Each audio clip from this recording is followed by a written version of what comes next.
तो दोस्तों आज की इस वीडियो में हम बात करने जा रहे हैं फाइनल डेस्टिनेशन नाम की इस मूवी के बारे में। इस एक तरह से फ्रेंचाइजी में हमें तकरीबन 5 से 6 मूवीज़ देखने को मिल चुकी हैं और इसका जो ये फाइनल पार्ट है वो हमें देखने को मिल रहा है। दोस्तों इस सीरीज़ की स्टार्टिंग 2000 के दशक से हुई थी और कंटिन्यू हमें कई पार्ट देखने को मिल चुके हैं। तो आज की इस वीडियो में हमें इसके जो फाइनल पार्ट है फाइनल डेस्टिनेशन उसके ऊपर बात करेंगे। साथ ही साथ पिछली जो मूवीज़ हमें देखने को मिली है फ्रेंचाइजी उनके बारे में भी पूरी डिटेल आपको बताएंगे। उनके pre production, releasing, casting, fact, detail update पूरी जानकारी आपको बताने वाले हैं। तो वीडियो को लाइक कर दें और इसके बारे में अब हम जानना चालू करते हैं। मुख्य फोटोग्राफी जुलाई से अक्टूबर 2023 तक वैंकूवर, ब्रिटिश कोलंबिया में होने वाली थी। 13 लेकिन जुलाई के मध्य में SAG-AFTRA हड़ताल के कारण उत्पादन में देरी हुई। 14 सिनेमेटोग्राफर के रूप में क्रिश्चियन सेबाल्ट के साथ फिल्मांकन 4 मार्च से 13 मई 2024 तक वैंकूवर में हुआ। 15 टिम व्यान को दिसंबर 2024 तक स्कोर बनाने के लिए काम पर रखा गया था। 16 मुक्त करना। फाइनल डेस्टिनेशन ब्लडलाइंस को संयुक्त राज्य अमेरिका में वार्नर ब्रदर्स पिक्चर्स द्वारा 16 मई 2025 को रिलीज किया जाना है। 17 फिल्म को आईमैक्स के लिए फिल्माया गया था। 18 और इसे आईमैक्स और मानक दोनों प्रारूपों में रिलीज किया जाएगा। 19 संदर्भ।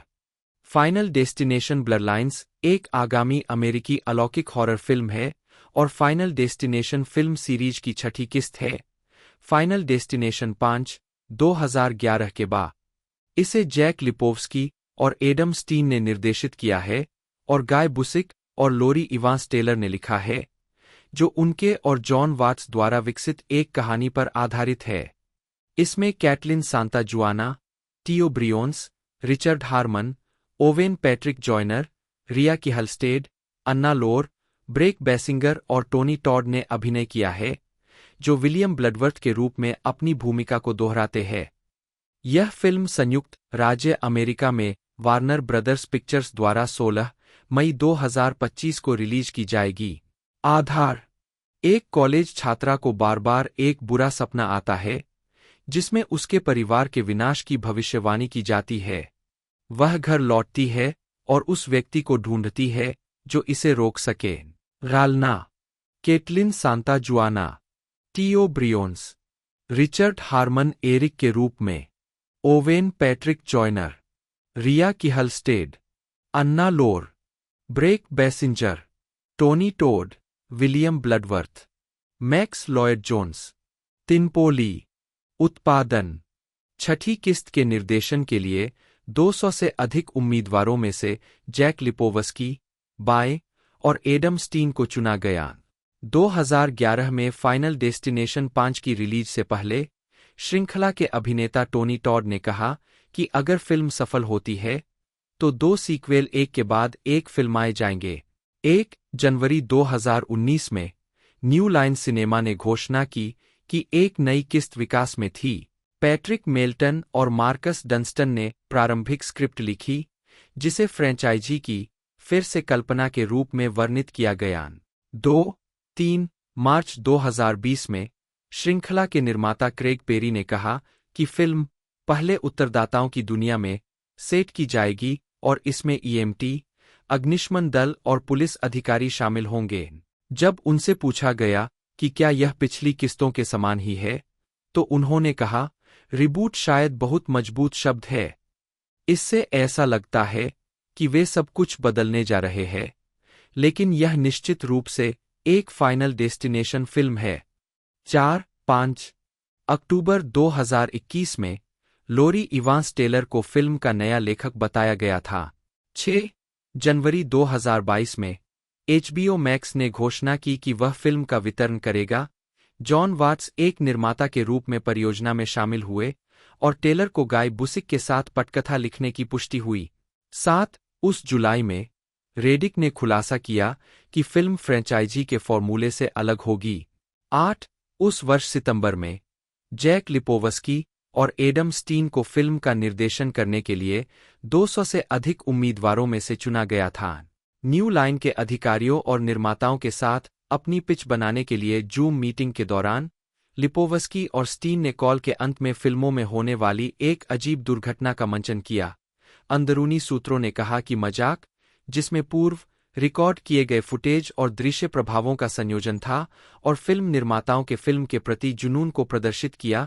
10 मार्च 2024 में यह घोषणा की गई कि फिल्म वार्नर ब्रदर्स पिक्चर्स द्वारा सिनेमाघरों में रिलीज की जाएगी। 11 अधिकांश कलाकारों का भी खुलासा किया गया।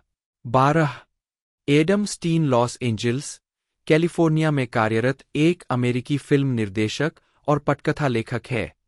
स्टीन ने हार्वर्ड विश्वविद्यालय से स्नातक किया और USC school of cinematic arts में निर्देशन कार्यक्रम किया। उन्होंने Disney live action movie Kim Possible का सहनिर्देशन किया और पार्टनर जैक लिपोव्स्की के साथ मिलकर पुरस्कार विजेता स्वतंत्र फिल्म फ्रीक्स का सहलेखन और निर्देशन भी किया। 2019 में उन्हें टीवी सीरीज मेकेक्स 4 पर उनके काम के लिए उत्कृष्ट निर्देशन के लिए एमी पुरस्कार के लिए नामांकित किया गया था। एक निर्देशन से पहले स्टीन ने कई स्वतंत्र फीचर फिल्मों का संपादन किया जो सनडांस, त्रिबेका और SXSW जैसे फिल्म समारोहों में दिखाई गईं।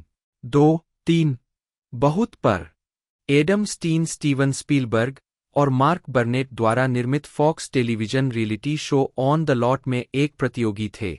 एडम स्टीन ने ऑन द लॉट के लिए जो फिल्में बनाईं, उन्हें शो के जजों से लगातार उच्चतम समीक्षाएं मिलीं। अभिनेत्री लेखिका कैरी फिशर ने उनकी फिल्म आर्मी गाय के बारे में कहा, यह सबसे नवीन, विचित्र, शानदार फिल्मों में से एक थी जो मैंने देखी है। निर्देशक गैरी रॉस ने स्टीन की फिल्म निर्माण को आकर्षक, अविश्वसनीय रूप से महत्वाकांक्षी और वास्तव में तकनीकी रूप से कुशल कहा। हर बार जब स्टीन कोई फिल्म बनाते थे, तो कम से कम एक सेलिब्रिटी जज उन्हें अपना पसंदीदा फिल्म निर्माता चुनता था। न्यूयॉर्क मैगजीन ने निर्देशक को वंडरकिंड कहा। 4 जब फिल्म थ्रेट ने उनकी फिल्म डो द म्यूजिकल की समीक्षा की, तो मैगजीन ने कहा कि इसमें बहुत सारे दृश्य शामिल हैं और गीत, नृत्य, गायन और अभिनय में बेहद निपुण है। 5 लेखन और निर्देशन 2018 में यह घोषणा की गई थी कि Stein hit animated TV series Kim Possible के लाइव एक्शन रूपांतरण का सहनिर्देशन करेंगे। यह फिल्म 15 फरवरी 2019 को डिज्नी चैनल पर प्रसारित हुई। 6 स्वतंत्र फीचर फिल्म फ्रीक्स, जिसे स्टीन ने साथी जैक लिपोव्स्की के साथ लिखा और निर्देशित किया था, का प्रीमियर टोरंटो फिल्म फेस्टिवल में हुआ था और इसने दुनिया भर के कई फिल्म फेस्टिवल में पुरस्कार जीते हैं। 7 वैंकूवर फिल्म फेस्टिवल, जिसने स्टीन और लिपोव्स्की को सर्वश्रेष्ठ उभरते निर्देशक से सम्मानित किया, ने कहा कि उनकी फिल्म गंभीर साहस को बढ़ाती है क्योंकि यह रूम के पारिवारिक नाटक को विंटेज स्पीलबर्ग के लिए रिनी शैली के साथ जोड़ती है। 8 फ्रीक्स 13 सितंबर 2019 को सिनेमाघरों में रिलीज हुई थी। 9-10 2016 में एडम स्टीन ने डिज्नी एक्सरी सीरीज में X4 के पहले और दूसरे सीजन के एपिसोड का निर्देशन किया। वह Disney channel pilot forever boys के निर्देशक भी थे। 11 इससे पहले उन्होंने ABC पर जिमी किमेल लाइव के लिए कॉमेडी पीस का निर्देशन किया था। स्टीन ने दर्जनों लघु फिल्में और संगीत वीडियो लिखे और निर्देशित किए हैं, जिन्हें दुनिया भर में रिलीज किया गया है। उन्होंने योयो मा प्लेज एनियो मोरिकोन एल्बम के लिए संगीत वीडियो सबर्बन सिम्फनी का निर्देशन किया। इस संगीत वीडियो को पहली बार एंड्रिया मोरिकोन द्वारा आयोजित एक ऑर्केस्ट्रा प्रदर्शन में दिखाया गया था, जिसमें योयो मा ने लाइव प्रदर्शन किया था। 12 संगीत वीडियो को तब एल्बम के बोनस DVD के हिस्से के रूप में बेचा गया था। 13 उनकी यूएससी फिल्म हॉट जावा देश भर के कई समारोहों में दिखाई गई और जेन आर्ट फिल्म फेस्टिवल में शीर्ष पुरस्कार जीता। 14 उनकी फिल्म स्क्रिप्ट टैंगल्स ने पटकथा लेखन के लिए अल्फ्रेड पी. स्लोअन फाउंडेशन अनुदान जीता। 15 फिल्म स्कूल के सहयोगी सैम फ्रीडलैंडर और अभिनेता मार्क फ्यूरस्टीन के साथ उन्होंने लेजी मंडे बनाया, जो एक ऑनलाइन पैरोडी है जिसे सैटरडे नाइट लाइव के लेजी संडे के लिए वेस्ट कोस्ट रैप बैटल प्रतिक्रिया के रूप में वर्णित किया गया है। इस वीडियो को व्यापक रूप से चलाया गया और व्यापक रूप से कॉपी किया गया, जिसे VH1, ब्रावो और कई अन्य मीडिया आउटलेट्स पर दिखाया गया। इस वीडियो के रिलीज होने के बाद CNN की पाउला झान ने वेब के लिए सामग्री बनाने के बारे में स्टीन और फ्यूरस्टीन का साक्षात्कार लिया। 16 संपादन। स्टीन ने कई फीचर फिल्मों में संपादक के रूप में काम किया है, जिनमें शामिल है ब्लू स्टेट, अन्ना पेक्विन और ब्रेकिन मेयर अभिनीत, 50 पिल्स, क्रिस्टन बेल और लू टेलर पुसी अभिनीत, फ्लेक्स, जूई डेशनेल अभिनीत, documentary who killed the electric car, जिसका प्रीमियर 2006 में संडांस में हुआ था। 17 रिया किहलस्टेड, जन्म 23 जुलाई 1970, एक अमेरिकी अभिनेत्री है। 2 उन्होंने 1997 की कॉमेडी फिल्म होम अलोन 3 में एलिस रिबन्स के रूप में अभिनय किया। किहलस्टेड फिल्मों deep impact 1998, women in trouble 2009 और द एटिकस इंस्टीट्यूट 2015 में दिखाई दी। टेलीविजन पर उन्होंने शोटाइम क्राइम ड्रामा डेक्सटर में मिशेल रॉस के रूप में और ABC म्यूजिकल ड्रामा नेशविले में मर्लिन रोड्स के रूप में आवर्ती भूमिकाएं निभाईं। 2015 में किहलस्टेड ने NBC मिनीसीरीज हीरोज रीबॉर्न में, 2022 में सुपरमैन एंड लोइस में एली ऑलस्टन के रूप में। प्रारंभिक जीवन। किहलस्टेड स्किडमोर कॉलेज से स्नातक है। 3 आजीविका। किहलस्टेड ने अपने फिल्मी करियर की शुरुआत 1993 की action thriller film Arctic blue में रटगर हाउर के साथ की थी। 1995 में वह ABC miniseries Heaven and Hell, North and South, Book 3 में दिखाई दी और 1995 में एडिथ वार्टन के अंतिम उपन्यास द बुकेनियर्स के BBC रूपांतरण में लिजी एल्मसवर्थ की भूमिका निभाई। 1997 में किहलस्टेड ने पारिवारिक कॉमेडी फिल्म होम अलोन 3 में अपराधियों में से एक एलिस रिबन्स की भूमिका निभाई। 4 अगले वर्ष वह science fiction film deep impact में दिखाई दी और स्वतंत्र फिल्म जेडेड में कार्ला गुगिनो के साथ सह अभिनय किया। 1998 में भी किहलस्टेड ने अभिनय से 10 साल का ब्रेक लिया क्योंकि उन्होंने मातृत्व और अपने 2 बच्चों की परवरिश पर ध्यान केंद्रित किया। 6 2009 में वह comedy film women in trouble में अपनी दोस्त कार्ला गुगिनो के साथ और इसके सीक्वल इलेक्ट्रा लक्स में दिखाई दी। किहलस्टेड ने कई टेलीविजन श्रृंखलाओं में अतिथि भूमिका निभाई, जिनमें covert affairs, criminal minds, NCIS, CSI, crime scene investigation और ड्रॉप डेड दिवा शामिल है। 2011 में उन्होंने मिशेल रॉस के रूप में showtime crime drama series Dexter में एक आवर्ती भूमिका निभाई। 2012 से 2013 तक उन्होंने ABC म्यूजिकल ड्रामा नेशविले में एक शक्तिशाली रिकॉर्ड निर्माता मर्लिन रोड्स की भूमिका निभाई। 2015 में किहलस्टेड ने स्वतंत्र horror film the Atticus institute में प्रमुख भूमिका निभाई। 8 2015 से 2016 तक उन्होंने NBC science fiction miniseries Heroes Reborn में एरिका क्रविड के रूप में अभिनय किया। 9 इसके अलावा 2015 में किहलस्टेड को अमेज़न वीडियो की मूल कॉमेडी श्रृंखला वन मिसिसिपी में टिग नोटारो की मां कैरोलिन के रूप में लिया गया था। 10 किहलस्टेड बाद में Once upon a Time, Ray Donovan, Agents of Shield और NBC 2017 miniseries Law and Order True Crime में दिखाई दिए। 2018 से 2019 तक उन्होंने CW सीरीज चार्म्ड में जूलिया वैगन के रूप में एक आवर्ती भूमिका निभाई।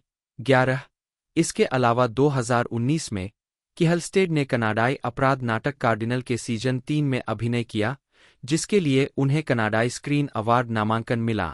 12 2020 में किहलस्टेड ने हुलू सीमित श्रृंखला ए टीचर में अभिनय किया। 13 2022 में किहलस्टेड ने सुपरमैन एंड लोइस में एली ऑलस्टन के रूप में वापसी की, जो दूसरे सीजन की मुख्य खलनायक थी और ओबीवान केनोबी में चौथी बहन की भूमिका भी निभाई। बाद में उन्होंने 2024 में टेल्स ऑफ द एम्पायर में चरित्र को आवाज दी। व्यक्तिगत जीवन 1994 में किहलस्टेड ने अभिनेता गिल बेलोज से शादी की। उनके 2 बच्चे हैं, एक बेटी और एक बेटा। वे 2021 में अलग हो गए। 6. वह ओकलैंड स्थित वायलिन वादक कार्ला किहलस्टेड की बहन है, जो charming hostess, sleep time gorilla museum और टिन हैट जैसे बैंड की सदस्य रही है। 14. फिल्मोग्राफी पतली परत वर्ष शीर्षक भूमिका नोट्स 1993 आर्कटिक नीला एनी मैरी 1997 हडसन नदी Blues Laura Home Alone 3 Alice Ribbons 1998 गहरा प्रभाव क्लांत Patricia Pat Long Brec Marie Bassinger जन्म 25 मई 1999 एक अमेरिकी अभिनेत्री है। 2013 से 2014 के निक्लोडियन सीरीज द हॉन्टेड हैथवेज में एम्मा की आवर्ती भूमिका में पहली बार ध्यान में आने के बाद बेसिंगर ने निक्लोडियन की 2015 से 2016 की television series Bella and the bulldogs में मुख्य भूमिका बेला डॉसन के रूप में अभिनय किया। 2020 से 2022 तक बेसिंगर ने डीसी यूनिवर्स और द सीडब्ल्यू की अमेरिकी सुपरहीरो टेलीविजन सीरीज स्टारगर्ल में शीर्षक भूमिका निभाई। प्रारंभिक जीवन बेसिंगर का जन्म टेक्सास के सैगिनो में हुआ था। 3 वह अपनी मां के साथ रहती है, जबकि उसका बाकी परिवार टेक्सास में रहता है। 4 वह बास्केटबॉल, वॉलीबॉल खेलती थी और ट्रैक एंड फील्ड में दौड़ती थी। 5 बेसिंगर ने सौंदर्य प्रतियोगिताओं में भाग लिया और वह हमारी छोटी मिस वर्ल्ड विजेता थी। उसके 2 बड़े भाई हैं, जिनका नाम बेरिक और ब्राइस है। 6 अभिनेत्री बनने से पहले वह एक प्रतिस्पर्धी चीयरलीडर थी। 7 उसे 8 साल की उम्र में टाइप 1 मधुमेह का पता चला था। 8 आजीविका 2014 में बेसिंगर को Nickelodeon comedy series Bella and the Bulldogs की मुख्य भूमिका में लिया गया था। 9 जो 2015 से 2016 तक 2 सीजन तक चली। 2016 में वह 2018 की direct to video teen comedy film status update के कलाकारों में शामिल हुई। 10 इसके अलावा 2018 में बेसिंगर ने ऑसमनेस टीवी की Hulu television series all night में रोनी की भूमिका निभाई। 11 2019 में वह थ्रिलर फिल्म 47 मीटर डाउन अनकेज्ड में दिखाई दी। 12 2018 में बासिंगर को टेलीविजन सीरीज स्टारगर्ल में कोर्टनी व्हिटमोर की मुख्य भूमिका में लिया गया। 13 जिसका प्रीमियर मई 2020 में डीसी यूनिवर्स और द सीडब्ल्यू पर हुआ। 14 मार्च 2024 में यह घोषणा की गई कि बेसिंगर को हॉरर फ्रेंचाइजी फाइनल डेस्टिनेशन के आगामी सीक्वल के लिए मुख्य भूमिका में लिया जाएगा। 6ठी फिल्म का शीर्षक फाइनल डेस्टिनेशन ब्लरलाइंस रखा गया है। 15-16 फिल्मोग्राफी पतली परत वर्ष शीर्षक भूमिका नोट्स 2018 स्थिति अपडेट मैक्सी मूर 10 बिस्तर के नीचे हत्यारा किली 2019 47 मीटर नीचे बिना पिंजरे के कैथरीन 12 2023 सफेद वैन वाला आदमी मार्गरेट 17 2024 ग्रिजली रात जूली हेलगेसन 2025 अंतिम गंतव्य रक्तरेखाएं टीबीए 18 19 टेलीविजन वर्ष शीर्षक भूमिका नोट्स 2013 से 2014 द हॉन्टेड हैथवेज एम्मा पुनरावर्ती 2013 2016 गोल्डबर्ग्स जो Macintosh episode the circle of driving George glass 2015 झूठा पिशाच 6ठी टेलीविजन फिल्म 2015 से 2016 बेला और बुलडॉग बेला डावसन मुख्य भूमिका 9 2016 से 2018 स्कूल ऑफ रॉक केल आवर्ती 20 2017 कोल ब्लैक एम्मा एपिसोड वर्टिगो 2018 सारी रात रॉनी मुख्य भूमिका 11 चिकन गर्ल्स बब्स वेब श्रृंखला आवर्ती 2019 से 2024 द लाउड हाउस मार्गो रॉबर्ट्स आवर्ती आवाज भूमिका। 2020 से 2022 स्टारगर्ल कोर्टनी व्हिटमोर बटा स्टारगर्ल मुख्य भूमिका। 2022 रोबोट चिकन उत्तर सारा बटा मिलेनियल गर्ल टॉयलेट आवाज प्रकरण अनिर्णय का कारण हो सकता है या नहीं। 2023 टाइटन्स कोर्टनी व्हिटमोर बटा स्टारगर्ल एपिसोड यार मेरा गार कहा है। 21 VC Andrews Dawn Dawn Longchamp लघु श्रृंखला। 22 ओस की बूंद डायरी विलो चमेली आवर्ती आवाज भूमिका। 23 2015 में टॉड को द फ्लैश के दूसरे सीजन में जूम की छिपी हुई आवाज जब वह बिना किसी आवरण के थे तब टेडी सियर्स द्वारा चित्रित के रूप में चुना गया था।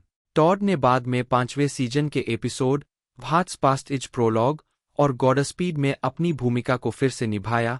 हालांकि बाद वाले में टॉड का आर्काइव ऑडियो दिखाया गया और सीरीज के समापन ए न्यू वर्ल्ड पार्ट 4 के लिए आखिरी बार भूमिका में लौट।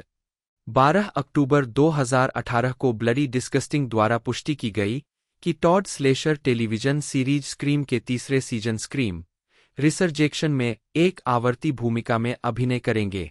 23 इस सीजन का प्रीमियर 8 जुलाई 2019 को VH1 पर हुआ।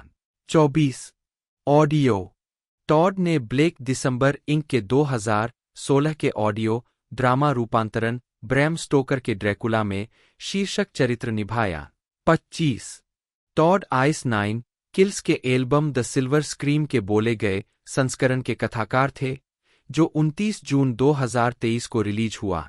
26 व्यक्तिगत जीवन और मृत्यु टॉड की शादी फातिमा कॉटेज टॉड से हुई थी जिनसे उनके 2 बच्चे अलेक्जेंडर और एरियाना थे।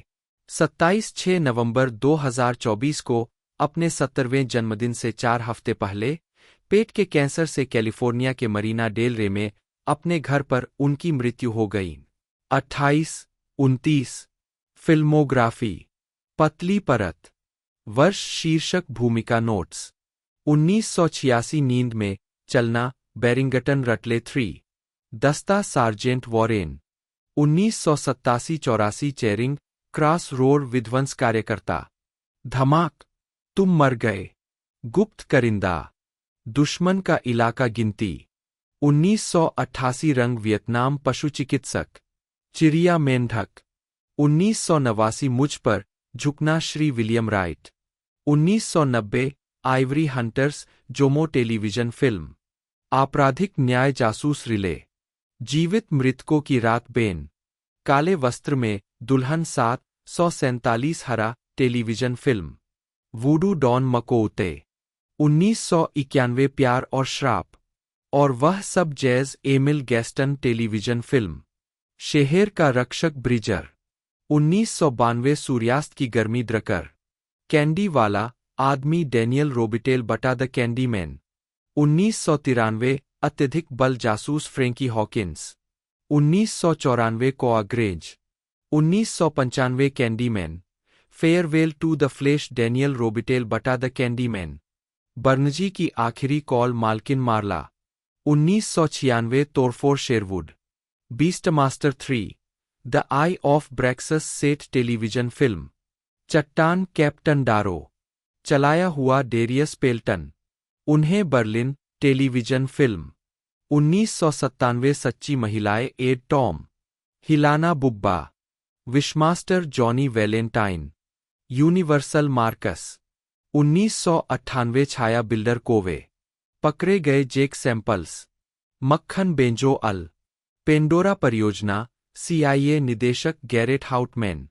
1999 बेबीलोन 5 हथियारों का आह्वान लियोनार्ड एंडरसन टेलीविजन फिल्म कुत्ता चलने वाला मोनेस Candyman 3 Day of the Dead Daniel Robitaille बटा the Candyman direct to video 2000 अंतिम गंतव्य विलियम ब्लडवर्थ रेहे से बिल 2002 मॉन एरिक क्रोवेल 2003 नियंत्रण कारक रेगी टेलीविजन फिल्म अंतिम गंतव्य 2 विलियम ब्लडवर्थ बिजू का कातिल Caleb Kilgore direct to video 2004 Murder Set Pieces लिपिक 2005 जांच से बाहर मैनुएल भविष्यवाणी त्याग दिया गया स्टार्क डायरेक्ट टू वीडियो योन जैक ब्रुकन छोटा डार्क असैसिन भूत देखने वाले का दिलचक बेरी टर्नटेबल विजेता 2006 अंतिम गंतव्य 3 शैतान आवाज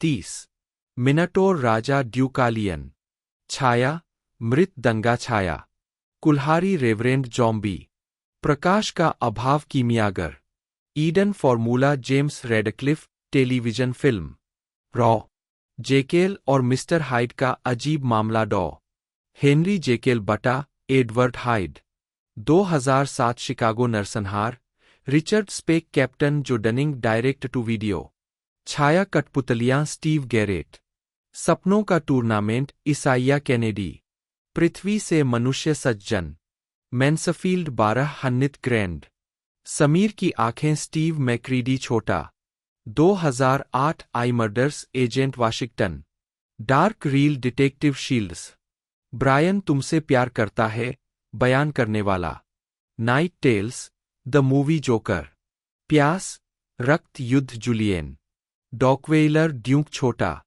24 मोचन General Benjamin Juma television film 2009 क्या आप डरे हुए हैं 2 नियंत्रक दायरे जेफरी रेडिक जन्म 12 जुलाई 1969 एक अमेरिकी पटकथा लेखक और फिल्म निर्देशक है जिन्हें फाइनल डेस्टिनेशन फ्रेंचाइज बनाने के लिए जाना जाता है प्रारंभिक जीवन रेडिक का जन्म जैक्सन केंटकी में हुआ था 2 और उन्होंने ब्रेथिट काउंटी हाई स्कूल में पढ़ाई की उन्होंने बेरिया कॉलेज में पढ़ाई की जब रेडिक 14 साल के थे तब उन्होंने ए नाइटमेयर ऑन एल्म स्ट्रीट के प्रीक्वल का 10 पेज का ट्रीटमेंट लिखा और इसे न्यू लाइन सिनेमा को भेज दिया स्टूडियो ने अनचाही सामग्री स्वीकार नहीं की और इसे बिना परे वापस कर दिया गया रेडिक ने स्टूडियो के संस्थापक रॉबर्ट शे से संपर्क किया और उनसे ट्रीटमेंट पढ़ने के लिए कहा शे ने इसे पढ़ा और जवाब दिया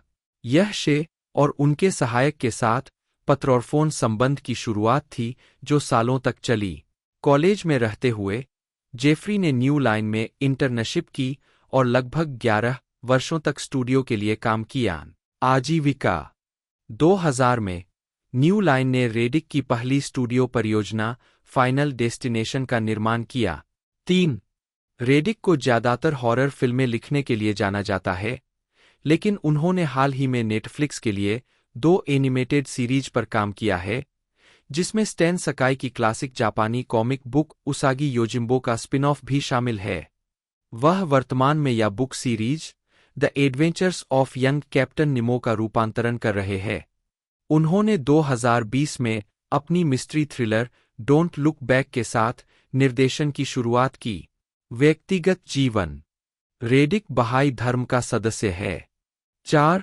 रेडिक समलैंगिक है फिल्मोग्राफी फिल्में वर्ष शीर्षक लेखक निर्माता निदेशक 2000 अंतिम गंतव्य हा नहीं जेम्स वोंग 2003 अंतिम गंतव्य 2 कहानी कार्यकारिणी डेविड आर एलिस 2005 तमारा हा नहीं जेरेमी हाफ्ट 2005 जीवन का कार्य नहीं हा जेसन क्रेन 2008 मौत का दिन हा नहीं स्टीव माइनर 2016 मृत जाग हा कार्यकारिणी फिलिप गुजमान 2017 अब और न सोए नहीं कार्यकारिणी बॉडी स्नैच नहीं हा Louie Benjamin Del Guercio 2018 the Night Sitter नहीं कार्यकारिणी एबीएल ब्रूहन और जॉन रोक्को अंतिम इच्छा हा टिमोथी वुडवर्ड जूनियर 2020 कॉल नहीं हा पीछे मुड़कर मत देखो हा वह स्वयं एंथनी तिरान टॉड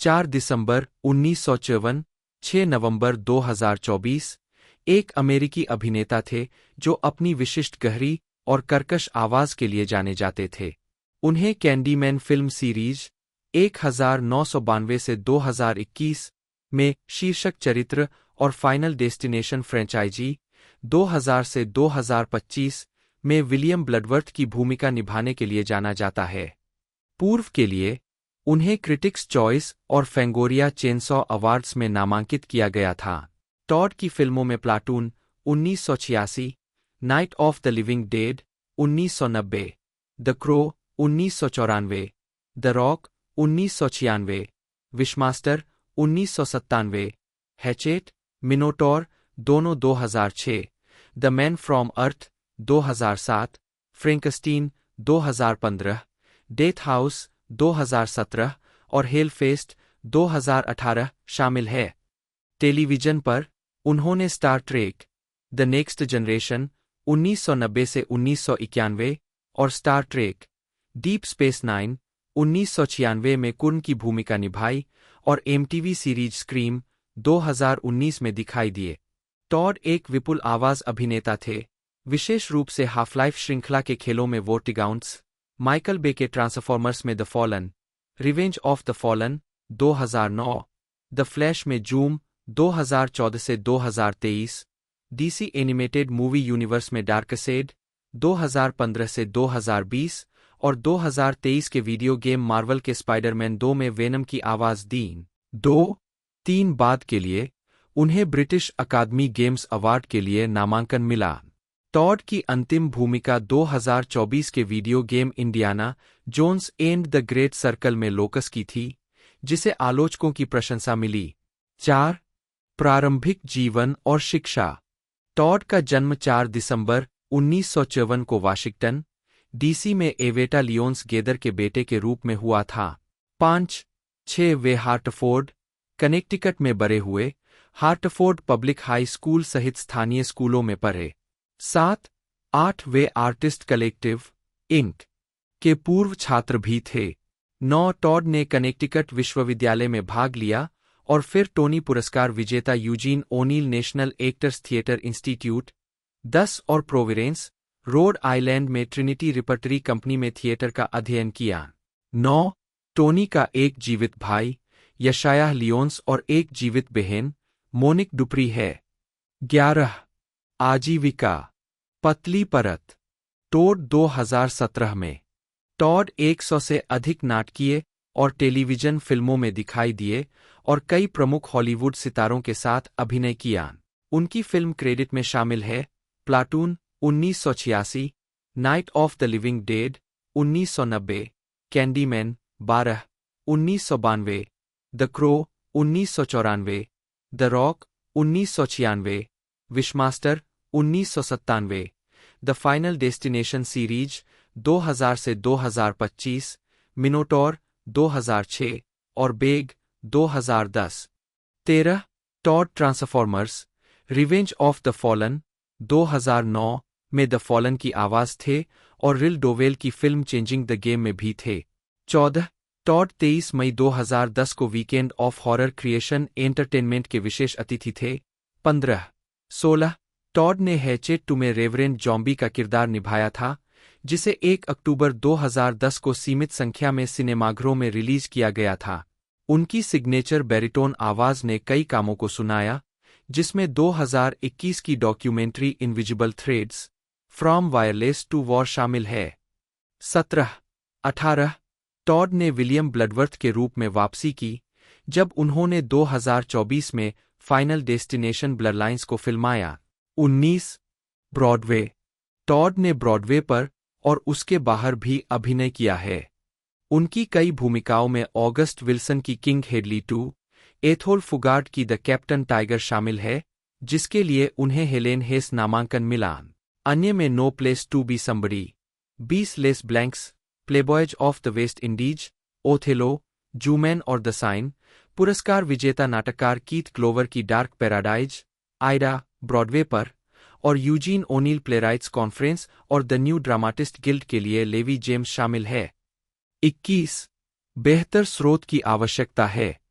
टेलीविजन टॉड 2003 में टॉड की अन्य टेलीविजन प्रस्तुतियों में बोस्टन पब्लिक में एक आवर्ती भूमिका और Law and Order, Homicide, Life on the Street, Hercules, the Legendary Journeys, Xena, Warrior Princess के रूप में से क्रॉप्स, the X Files, Smallville, Psych, 24, Charmed, Stargate SG-1, Andromeda, Criminal Minds, 21 Jump Street और चक में अतिथि भूमिका शामिल है। टॉड उन कुछ अभिनेताओं में से एक है जिन्होंने 24 में 2 अलग-अलग बोलने वाली भूमिकाएं निभाई है। उन्हें पहले सीजन 3 में डिटेक्टिव माइकल नोरिस के रूप में और 4 साल बाद 24 रिडेम्पशन और सीजन 7 दोनों में जनरल बेंजामिन जुमा के रूप में कास्ट किया गया था। 22 उन्होंने Babylon 5 TV film a call to arms में भी प्रमुख भूमिका निभाई। उन्होंने स्टार ट्रेक ब्रह्मांड में कई किरदार निभाए, Star Trek the Next Generation और Star Trek Deep Space Nine में वॉर्फ के भाई Kurn, Star Trek Deep Space Nine में द विजिटर एपिसोड में एक वयस्क जेक सिस्को और स्टार ट्रेक वॉयेजर में प्रे एपिसोड में एक अल्फा हीरोजेन। 2017 में टॉड ने MMORPG game Star Trek Online में जनरल रोडेक के रूप में स्टार ट्रेक की दुनिया में वापसी की। टॉड ने ट्रांसफॉर्मर्स प्राइम में डिसेप्टिकॉन ड्रेडविंग और यंग जस्टिस में आइकॉन के लिए भी आवाज दी थी। टोबी एमेरिच, जन्म 8 फरवरी 1963, एक अमेरिकी निर्माता, एक फिल्म कार्यकारी और पटकथा लेखक है। उन्होंने पहले वार्नर ब्रदर्स पिक्चर्स ग्रुप के अध्यक्ष के रूप में कार्य किया। जीवनी एमेरिच का जन्म कॉन्स्टेंस नी मैरेंच और एंड्रे एमेरिच 1924 से 2007 के घर हुआ था, जो फ्रैंकफर्ट में जन्मे गैलरी के मालिक और कला डीलर थे। उनके जन्म के समय उनके माता-पिता न्यूयॉर्क शहर में रहते थे। वह यहूदी है। 2 वह नोआ एमेरिच, एक अभिनेता और एडम एमेरिच, न्यूयॉर्क में वाचेल, लिप्टन, रोसेन और काच की फर्म में विलय और अधिग्रहण वकील के भाई है। उन्होंने न्यूयॉर्क शहर में द कैलहॉन स्कूल में पढ़ाई की और फिर वेस्लेयन विश्वविद्यालय से स्नातक किया। उद्धरण की आवश्यकता वे 50 से ज्यादा फिल्मों के निर्माता या कार्यकारी निर्माता रहे हैं। उन्होंने अन्य पटकथाओं के अलावा फ्रीक्वेंसी और द लास्ट मिमजी फिल्मों की पटकथाएं भी लिखी। वे मेनस टू सोसाइटी और एबव द रिम फिल्मों के कार्यकारी संगीत निर्माता भी थे और वेन क्रेमर की 2006 की थ्रिलर फिल्म रनिंग स्केयर्ड के क्रेडिट में उनका नाम शामिल है। 3-4 न्यू लाइन सिनेमा में प्रोडक्शन के अध्यक्ष के रूप में सेवा देने के बाद एमेरिच 18 मार्च 2008 को न्यू लाइन के अध्यक्ष और मुख्य परिचालन अधिकारी बने। 2017 में वे वार्नर ब्रदर्स पिक्चर्स ग्रुप के अध्यक्ष और मुख्य सामग्री अधिकारी बने और बाद में 2018 में इसके अध्यक्ष बने। 5-6 अध्यक्ष के रूप में उनके पास स्टूडियो के वैश्विक नाट्य उत्पादन, विपणन और वितरण कार्यों की देखरेख है और वे वार्नर ब्रदर्स होम एंटरटेनमेंट की विपणन और वितरण गतिविधियों की देखरेख भी करते हैं। अक्टूबर 2019 में उन्होंने वार्नर ब्रदर्स पिक्चर्स ग्रुप के अध्यक्ष के रूप में अपना अनुबंध बढ़ाया और शीर्ष लेफ्टिनेंट कैरोलिन ब्लैकवुड को मुख्य परिचालन अधिकारी के नवनिर्मित पद पर पदोन्नत किया। 1 जून 2022 को एमेरिच ने वार्नर ब्रदर्स के साथ अपने पद से इस्तीफा देने की घोषणा की। माइकल डी लुका और पामेला एबडी ने अमेजन के स्वामित्व वाली मेट्रो गोल्डविन मेयर के साथ अपने अनुबंध समाप्त होने के बाद उनकी जगह लेने की तैयारी की। 8 एमेरिच अपनी खुद की प्रोडक्शन कंपनी शुरू करने से पहले एक संक्रमणकालीन अवधि के लिए अपने पद पर बने रहे। वार्नर ब्रदर्स के साथ 5 साल की फंडिंग और वितरण डील पर हस्ताक्षर किए। 9 डी लुका और एबडी ने जुलाई 2022 में पदभार संभाला। 10 फिल्मोग्राफी वर्ष शीर्षक नोट्स 1994 8 सेकंड संगीत पर्यवेक्षक रिम के ऊपर संगीत के प्रभारी कार्यकारी न्यू लाइन काउगर्ल्स को भी उदासी होती है कार्यकारी संगीत निर्माता अंथीन ग्रीष्म ऋतु टू संगीत के प्रभारी कार्यकारी गूंगा और बेवकूफ संगीत कार्यकारी 1995 7 संगीत के प्रभारी कार्यकारी शुक्र का डेल्टा वाइकिंग सागा संगीत कार्यकारी न्यू लाइन जब तब संगीत के प्रभारी कार्यकारी 1996 गुलाब का बिस्तर आकाश में कुछ गड़बड़ मारात आखिरी आदमी खड़ा है जोनाथन वॉट्स जन्म 28 जून 1981 एक अमेरिकी फिल्म निर्देशक निर्माता और पटकथा लेखक है। उन्हें मार्वल सिनेमैटिक यूनिवर्स MCU के भीतर स्पाइडरमैन फिल्मों के निर्देशन के लिए जाना जाता है। होमकमिंग 2017, फार फ्रॉम होम 2019 और नो वे होम 2021। 2 उन्होंने क्लाउन 2014, कॉप कार 2015 और वोल्फ्स 2024 फिल्मों का निर्देशन और सहलेखन भी किया। साथ ही parody television news series Onion News Network के कई एपिसोड का निर्देशन भी किया। वॉट्स ने फैटबॉय स्लिम और स्वीडिश हाउस माफिया जैसे इलेक्ट्रॉनिक संगीत कलाकारों के लिए संगीत वीडियो का निर्देशन भी किया है। प्रारंभिक जीवन। वाट्स का जन्म 28 जून 1981 को हुआ था और उनका लालन पालन फाउंटेन, कोलोराडो में हुआ, जहां उन्होंने fountain fort Carson high school में पढ़ाई की। उन्होंने न्यूयॉर्क विश्वविद्यालय में फिल्म का अध्ययन किया। 3. आजीविका। वॉट्स ने अपने निर्देशन करियर की शुरुआत प्रोडक्शन कंपनी पार्क पिक्चर्स के लिए विज्ञापनों के निर्देशन से की। उद्धरण आवश्यक। वाट्स का फिल्मी career short clay pride being clay in America से शुरू हुआ। यह एक क्लेमेशन फिल्म है जो समलैंगिक मुद्दों पर बनी फिल्मों का व्यंग्य है, जिसमें मुख्य किरदार स्टीव थॉम्पसन क्ले के रूप में सामने आता है। 4 अगले दशक में वाट्स शॉर्ट फिल्मों में काम करना जारी रखेंगे, साथ ही Fatboy Slim, Death Cab for Cutie, Relient K, Sleigh bells, head ऑटोमेटिका और टीवी ऑन द रेडियो सहित विभिन्न कलाकारों के लिए कई संगीत वीडियो का निर्देशन भी करेंगे। उन्होंने कुछ वीडियो का निर्देशन भी किया जिन्हें ऑनलाइन नेशन के एपिसोड में चुना गया था। 5. वॉट्स की फीचर निर्देशन की शुरुआत 2014 की हॉरर फिल्म क्लाउन से हुई थी। वॉट्स और उनके दोस्त क्रिस्टोफर फोर्ड ने एक फिल्म के लिए एक नकली ट्रेलर बनाया था, जिसमें एक पिता अपने तहखाने में मिले एक पुराने कॉस्ट्यूम को पहनने के बाद एक राक्षसी हत्यारे जोकर में बदल जाता है। ट्रेलर को यूट्यूब पर अपलोड करने के बाद एली रोथ ने फीचर संस्करण बनाने के प्रस्ताव के साथ वॉट्स से संपर्क किया। 6. वाट्स की अगली फिल्म 2015 की थ्रिलर कॉप कार थी।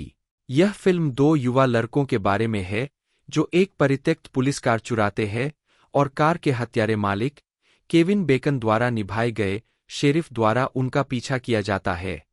एक साक्षात्कार में वाट्स ने खुलासा किया कि फिल्म का विचार एक सपने से आया था जो उन्होंने बचपन में देखा था। 7.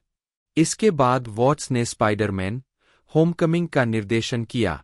वॉट्स इस फिल्म के निर्देशक बनने के लिए इतने दृढ़ थे कि उन्होंने स्वीकार किया कि उन्होंने स्पाइडरमैन फिल्म के लिए बनाए गए नकली ट्रेलर की क्लिप भेजकर मार्वल को परेशान किया था।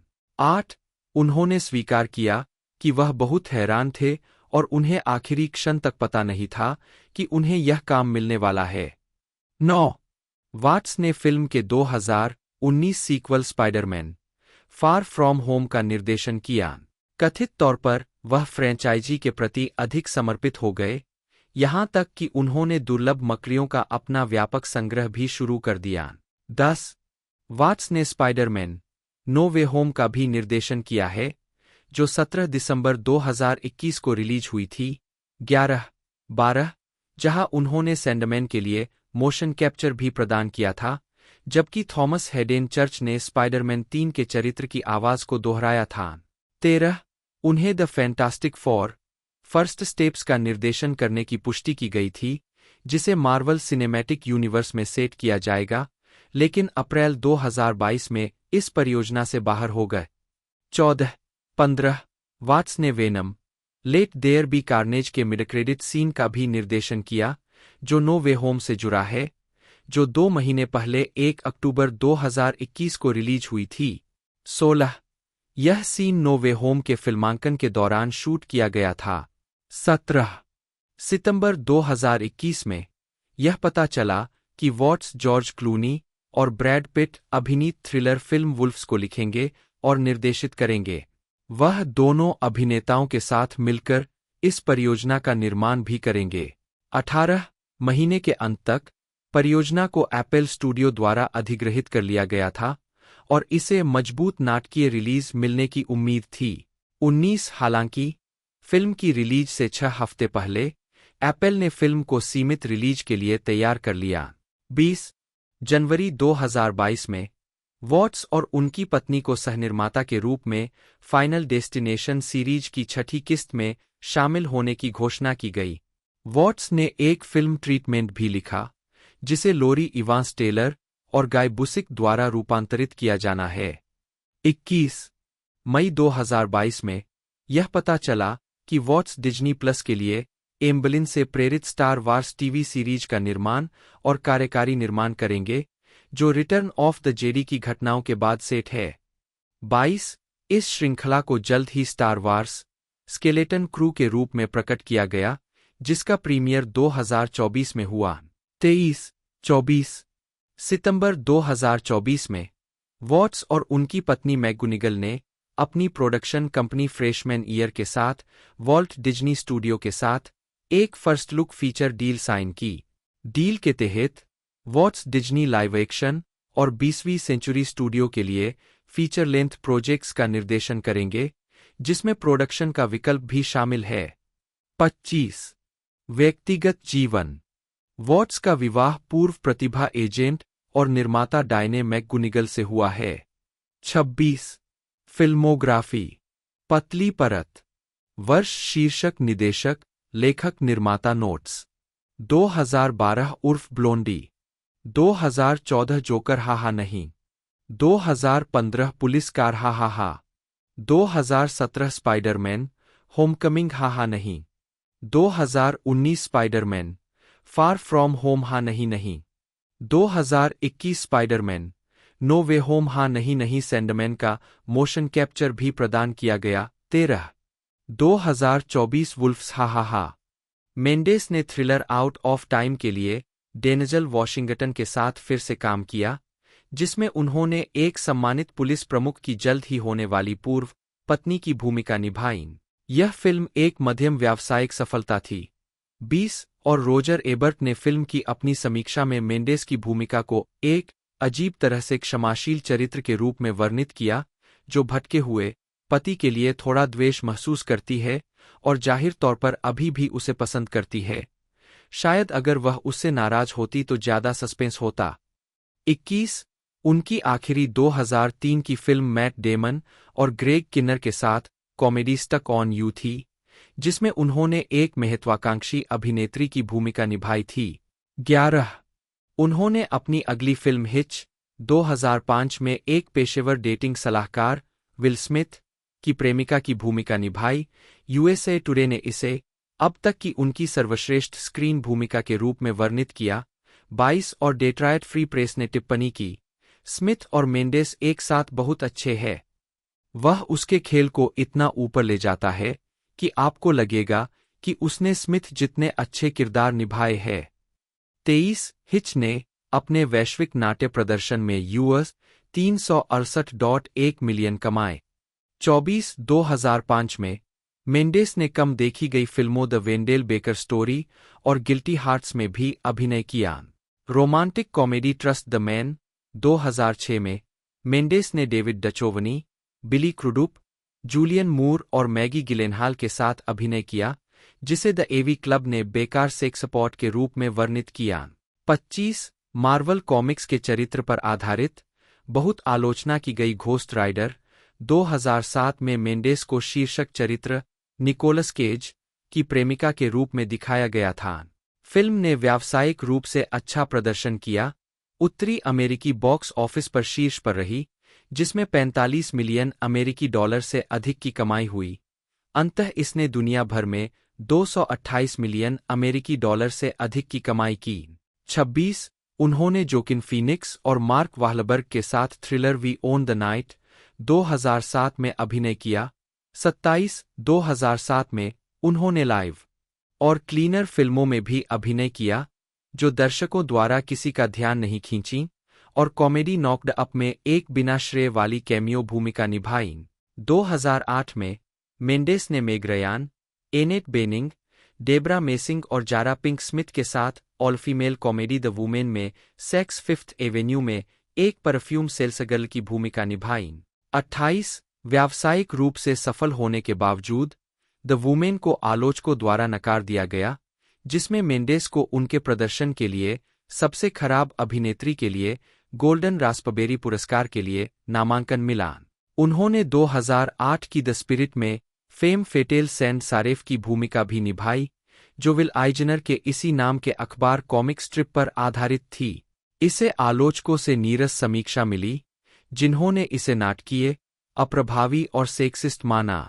29 उनकी एकमात्र 2009 की film release crime drama bad lieutenant port of call. हालांकि फिल्म को सिनेमाघरों में सीमित दर्शक मिले, लेकिन इसने प्रशंसा बटोरी और वर्ष की कई शीर्ष 10 सूचियों में शामिल हुई।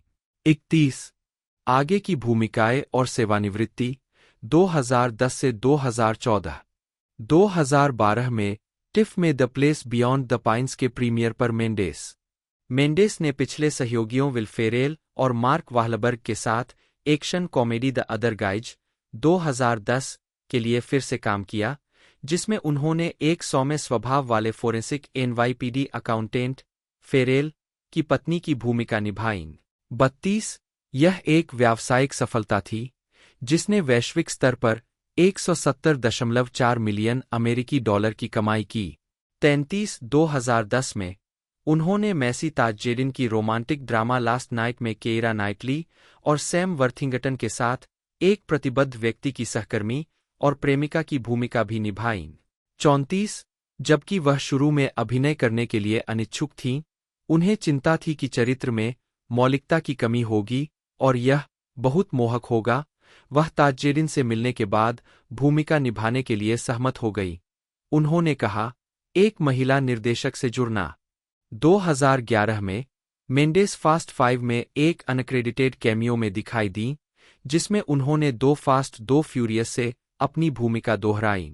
2012 में उन्होंने drama comedy girl in progress में एक सिंगल मॉम के रूप में अपनी 14 वर्षीय बेटी की परवरिश की और 8 फैंटेसी ड्रामा होली मोटर्स में के एम के रूप में अभिनय किया, जो मूल रूप से केट मॉस के लिए लिखी गई भूमिका थी। जबकि गर्ल इन प्रोग्रेस ने मेंडेस को पसंदीदा मूवी अभिनेत्री के लिए अल्मा अवार्ड नामांकन दिलाया।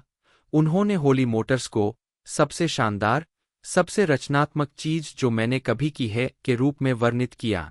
37 डेरेक सियानफ्रांस द्वारा निर्देशित और रयान गोसलिंग और ब्रैडली कूपर के साथ the place beyond the pines 2012 में 38 मेंडेस ने एक मोटरसाइकिल स्टंटमैन के पूर्व प्रेमी को चित्रित किया। फिल्म एक मध्यम व्यावसायिक सफलता थी और एंटरटेनमेंट वीकली ने अपनी समीक्षा में उसके प्रदर्शन को चुपचाप दिल तोड़ने वाला बताया। 39 उसने सिएरा लियोन का भी दौरा किया और उसे PBS documentary half the sky turning operation into opportunity for women worldwide में दिखाया गया, जो अक्टूबर 2012 में प्रसारित हुआ। 40 2013 में Mendes HBO comedy film clear history में एक पूर्व भारी भरकम महिला के रूप में दिखाई दी। 41 और 2014 में उन्होंने रयान गोसलिंग के निर्देशन में बनी पहली फिल्म लॉस्ट रिवर में कैबरे शो कलाकार के रूप में अभिनय किया, जिसने कान फिल्म फेस्टिवल में अनसर्टेन रिगार्ड सेक्शन में प्रतिस्पर्धा की। 42 43 44 इसके बाद उन्होंने फिल्म उद्योग से संन्यास ले लिया। 2022 में अपनी सेवानिवृत्ति के बारे में बात करते हुए मेंडेस ने कहा, इवा डेला कैरिडेड मेंडेज बटा MNDZ बटा स्पेनिश ई ला KIA MENDES जन्म 5 मार्च 1974, एक जिन्हें पेशेवर रूप से इवा मेंडेस के नाम से जाना जाता है, एक अमेरिकी सेवानिवृत्त अभिनेत्री है। उनके अभिनय करियर की शुरुआत 1990 के दशक के अंत में Children of the Corn V Fields of Terror 1998 और अर्बन लीजेंड्स फाइनल कट 2000 जैसी फिल्मों में कई भूमिकाओं के साथ हुई। ट्रेनिंग डे 2001 में मेंडेस के प्रदर्शन ने उनके करियर में एक महत्वपूर्ण मोड़ ला दिया और उन्हें व्यावसायिक रूप से सफल फिल्मों 2 फास्ट 2 फ्यूरियस 2003 और हिच 2005 में भूमिकाएं मिली। उन्होंने घोस्ट राइडर 2007 और द स्पिरिट 2008 में अभिनय किया, जो दोनों कॉमिक्स के फिल्म रूपांतरण थे, और we own the night 2007, bad lieutenant port of call New Orleans 2009, last night 2010 और the place beyond the pines 2012 के साथ अधिक नाटकीय क्षेत्र में कदम रखा। आज उनकी अन्य फिल्मों में out of time 2003, the women 2008, the other guys 2010 और गर्ल इन प्रोग्रेस 2012 शामिल है। मेंडेस विल स्मिथ जैसे कलाकारों के लिए कई संगीत वीडियो में दिखाई दिए हैं और Calvin Klein, Cartier, Reebok, Pantene shampoo, Morgan और पीक एंड क्लॉपेनबर्ग सहित ब्रांडों के लिए एक राजदूत भी रहे हैं। उन्होंने न्यूयॉर्क एंड कंपनी के लिए डिजाइन किया है और वे वालग्रेन्स में बेची जाने वाली मेकअप लाइन सर्का ब्यूटी की क्रिएटिव डायरेक्टर है। प्रारंभिक जीवन। मेंडेस का जन्म 5 मार्च 1974 को मियामी में क्यूबा के माता-पिता ईवा पेरेज सुआरेज और जुआन कार्लोस मेंडेज के घर हुआ था और उनका पालन-पोषण उनकी मां ने लॉस एंजिल्स के पड़ोस सिल्वर लेक में किया था। 2, 3, 4 अपने माता-पिता के तलाक के बाद। 5 उनकी मां ने मान के चीनी थिएटर। 6 और बाद में एक एरोस्पेस कंपनी में काम किया और उनके पिता ने मांस वितरण का व्यवसाय चलाया। 7 मेंडेस का एक बड़ा भाई जुआन कार्लोस मेंडेज जूनियर 1963 से 2016 था, जिनकी गले के कैंसर से मृत्यु हो गई, और एक छोटा भाई कार्लो जन्म 1978 था। 8 उन्होंने ग्लेनडेल में हूवर हाई स्कूल में पढ़ाई की। 9 और बाद में कैलिफोर्निया स्टेट यूनिवर्सिटी नॉर्थरिज में मार्केटिंग की पढ़ाई की। अभिनय कैरियर। शुरुआत और सफलता 1998 से 2001। मेंडेस ने अपने अभिनय करियर की शुरुआत तब की जब एक टैलेंट मैनेजर ने एक दोस्त के पोर्टफोलियो में उनकी तस्वीर देखी।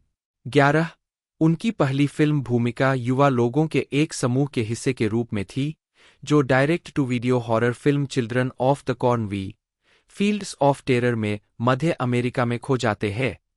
मेंडेस अपने प्रदर्शन से निराश थीं और उन्होंने जल्द ही एक अभिनय कोच को काम पर रखा। 12 बाद में उन्होंने विल फेरेल और क्रिस कट्टन के साथ comedy A Night at the Roxbury 1998 में एक ब्राइडसमेड की भूमिका निभाई। स्कारलेट जोहानसन के साथ फंतासी पारिवारिक film my brother the pig 1999 में एक हाउसकीपर और slasher film urban legends. Mendes Steven Seagal की एक्शन थ्रिलर एग्जिट वाउंड्स 2001 में दिखाई दिए, जिसने दुनिया भर में 73 मिलियन अमेरिकी डॉलर से अधिक की कमाई की। 13 मेंडेस के अनुसार एक निर्माता द्वारा उन्हें यह कहने के बाद कि वह पर्याप्त बुद्धिमान नहीं लगती, संपादन में उनकी आवाज को डब किया गया था। 14 उनकी सफलता बाद में 2001 में एंटोनी फुकुआ की क्राइम थ्रिलर ट्रेनिंग डे में डेंजेल वाशिंगटन और एथन हॉक के साथ एक भ्रष्ट पुलिस वाले की रखेल के रूप में उनके प्रदर्शन से आईं। 15 उन्होंने अपनी भूमिका को अपने करियर में महत्वपूर्ण बताया, जिसने उन्हें घटिया भयानक फिल्में करते करते ऊब जाने के बाद एक अभिनेत्री के रूप में आगे बढ़ने के लिए प्रेरित किया। 16 ट्रेनिंग डे बॉक्स ऑफिस पर हिट रही, जिसने 104.5 मिलियन अमेरिकी डॉलर की कमाई की। 17 विश्वव्यापी प्रदर्शन 2002 से 2009 66वें वेनिस फिल्म महोत्सव में मेंडेस ट्रेनिंग डे में उनकी भूमिका ने उन्हें बड़ी फिल्म भूमिकाओं में ला खड़ा किया और मेंडेस ने जल्द ही खुद को हॉलीवुड अभिनेत्री के रूप में स्थापित कर लिया, जबकि 2002 में उनकी एकमात्र release film crime comedy All About the Benjamins थी, जिसमें उन्होंने एक ठग की प्रेमिका की भूमिका निभाई थी। मेंडेस ने 2003 में रिलीज हुई 4 स्टूडियो फीचर फिल्मों में भूमिकाएं की थीं। 2 फास्ट 2 फ्यूरियस में उन्होंने पॉल वॉकर और टायरेस गिब्सन के साथ मिलकर काम किया, जिसमें उन्होंने एक कुख्यात अर्जेंटीना ड्रग लॉर्ड के लिए अंडरकवर काम करने वाले United states custom service agent की भूमिका निभाई थी। फिल्म ने मेंडेस को बहुत व्यापक प्रदर्शन दिया, जिसने वैश्विक स्तर पर 236 मिलियन अमेरिकी डॉलर से अधिक की कमाई की। 18 western action film once upon a time in Mexico. मैं अच्छी भूमिकाओं के लिए संघर्ष करते करते थक गई। एक समय ऐसा आया जब मैंने सोचा, मैं अपने लिए खुद अवसर पैदा करूंगी और चीजों पर निर्माता बनूंगी और अपनी खुद की सामग्री बनाऊंगी, लेकिन यह मेरे लिए इसके लायक नहीं लगा। अब 2022 में लैटिना अभिनेत्रियों के लिए अधिक अवसर है, लेकिन जब मैंने 10 साल पहले काम छोड़ दिया था, तो मुझे ऐसी चीजें नहीं दी जा रही थीं जो विशेष रूप से लैटिना न हों। यह रोमांचक है कि अब चीजें अलग है, इसलिए कौन जानता है कि मैं भविष्य में क्या करूंगी, लेकिन अभी मैं इसे अपने बच्चों के साथ घर में ही रख रही हूं। 45 अन्य प्रयास। मॉडलिंग। मेंडेस 1996 में पेट शॉप बॉयज के संगीत वीडियो से अविदा ए That's the Way Life Is में, 1997 में एरोस्मिथ के संगीत video Hole in My Soul में और 1998 में विल स्मिथ के संगीत वीडियो मियामी में दिखाई दी। वह 2004 में द स्ट्रोक्स के संगीत video the end has no end में भी दिखाई दी। 2005 में मेंडेस को रेवलॉन द्वारा एक अंतर्राष्ट्रीय प्रवक्ता के रूप में नियुक्त किया गया था और स्तन कैंसर अनुसंधान के लिए धन जुटाने के उनके अभियान में भाग लिया था। 46 दिसंबर 2007 में people for the ethical treatment of animals PETA ने अपने एंटीफर अभियान के लिए मेंडेस की नग्न तस्वीर का इस्तेमाल किया। 48 मेंडेस 2008 के कैंपारी कैलेंडर के लिए एक प्रवक्ता थी। 49 वह कैल्विन क्लेन के सीक्रेट ऑब्सेशन परफ्यूम के लिए 2008 के प्रिंट विज्ञापन में भी नग्न दिखाई दी, एक विज्ञापन जिसे संयुक्त राज्य के नेटवर्क अधिकारियों ने प्रसारण के लिए बहुत जोखिम भरा पाया। 50 मेंडेस केल्विन क्लेन 51 मैग्नम 52 और चॉकलेट मिल्क ब्रांड कोसियो की प्रवक्ता रही है। 53 उन्होंने थियरी मुगलर की एंजेल खुशबू 54 रीबॉक 55 जूते और पैंटीन शैम्पू का भी प्रचार किया।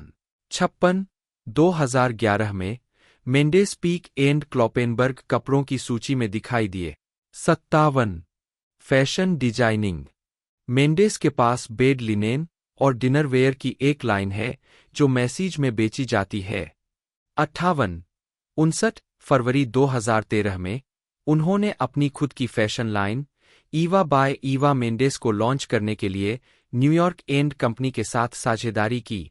60 वह मेकअप ब्रांड सर्का ब्यूटी की क्रिएटिव डायरेक्टर भी है, जिसे 2015 में विशेष रूप से वॉलग्रीन्स में लॉन्च किया गया था। 61 62 63 गायन। 2010 में मेंडेस ने पिंप्स डोंट क्राई गाया, जो द अदर गाइज में शामिल एक गाना था। 64 और इसी गाने के साथ सीलो ग्रीन के साथ एक युगल गीत भी प्रस्तुत किया। 65 2011 में उन्होंने the windmills of your mind का एक संस्करण रिकॉर्ड किया। 66 उन्होंने विल स्मिथ द्वारा गाए गए एकल मियामी में भी अभिनय किया, जिसे 1998 में रिलीज किया गया था। सार्वजनिक छवि। 2011 में मेंडेस कई मीडिया आउटलेट्स ने उन्हें दुनिया की सबसे खूबसूरत लैटिन महिलाओं में से एक के रूप में उद्धृत किया है और उन्हें अक्सर एक सेक्स सिंबल माना जाता है। उसने एक बार उस स्थिति को स्वीकार करते हुए कहा था कि यह आंशिक रूप से स्वनिर्मित है। मुझे लगता है कि कई बार मैं अपनी कामुकता का प्रदर्शन करती हूं और कई बार ऐसा होता है जब मैं ऐसा नहीं करती। 67 हालांकि वह इसे अपने फिल्मी काम में हस्तक्षेप नहीं करने देती। मुझे यह पसंद है जब यह मेरे करियर को सीमित नहीं करता है। यह मेरे जीवन का एक हिस्सा है, लेकिन एक माध्यमिक स्तर पर। 68 फिर भी 2000 के दशक में उनके पेशेवर प्रक्षेपवक्र उन हिस्सों की ओर आकर्षित हुए जो उनके लुक पर बहुत अधिक निर्भर थे। 37 वह 2014 के बाद से किसी फिल्म में दिखाई नहीं दी है। मेंडेस 2002, 2005, 2007, 2008 और 2010 में मैक्सिम पत्रिका के हॉट 100 अंक में क्रमशः 54वें, 12वें, 7वें और 11वें स्थान पर रहीं। 69, 70 और कई बार कवर पर दिखाई दी।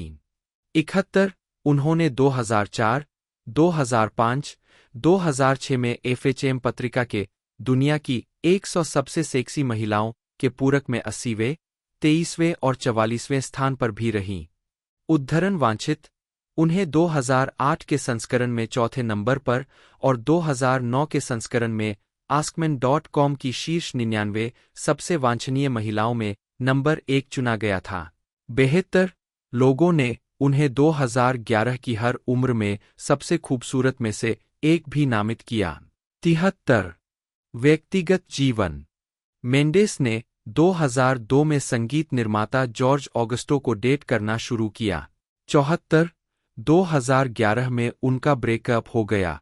75 2008 में वह ड्रग्स और शराब से संबंधित निर्भरता की समस्या को संबोधित करने के लिए यूटा में सर्क लॉज पुनर्वास केंद्र में दाखिल हुईं। 77 सितंबर 2011 में उन्होंने रयान गोसलिंग को डेट करना शुरू किया। इसके तुरंत बाद उन्होंने the place beyond the pines को एक साथ फिल्माया। 78 उनकी 2 बेटियां हैं, जिनका जन्म 2014 और 2016 में हुआ। 79 80 81 82 मेंडेस ने पुष्टि की कि वह और गोसलिंग 2022 में शादी कर रहे थे।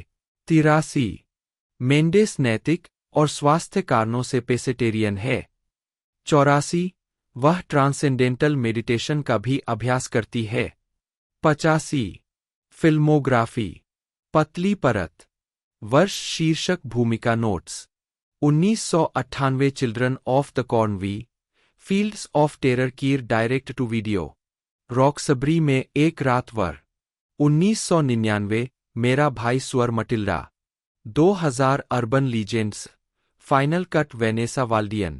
दोस्तों इस सीरीज की यानी फ्रेंचाइजी की स्टार्टिंग 2000 के दौर में जैसा कि मैंने बताया हुई थी फाइनल डेस्टिनेशन से, और फिर 2003 में, 2006 में और 2009 और 2011, और आखिरी मूवी हमें 2011 में ही देखने को मिली थी। और इसके बाद अभी जो फाइनल डेस्टिनेशन है ये 2025 के अंदर हमें देखने को मिल रही है। इसका जो टीजर ट्रेलर है वो आउट कर दिया गया है। बाकी मैंने पूरी डिटेल आपको बता दी है। तो आज की इस वीडियो में इतना ही दोस्तों, मिलते हैं अगले वीडियो में।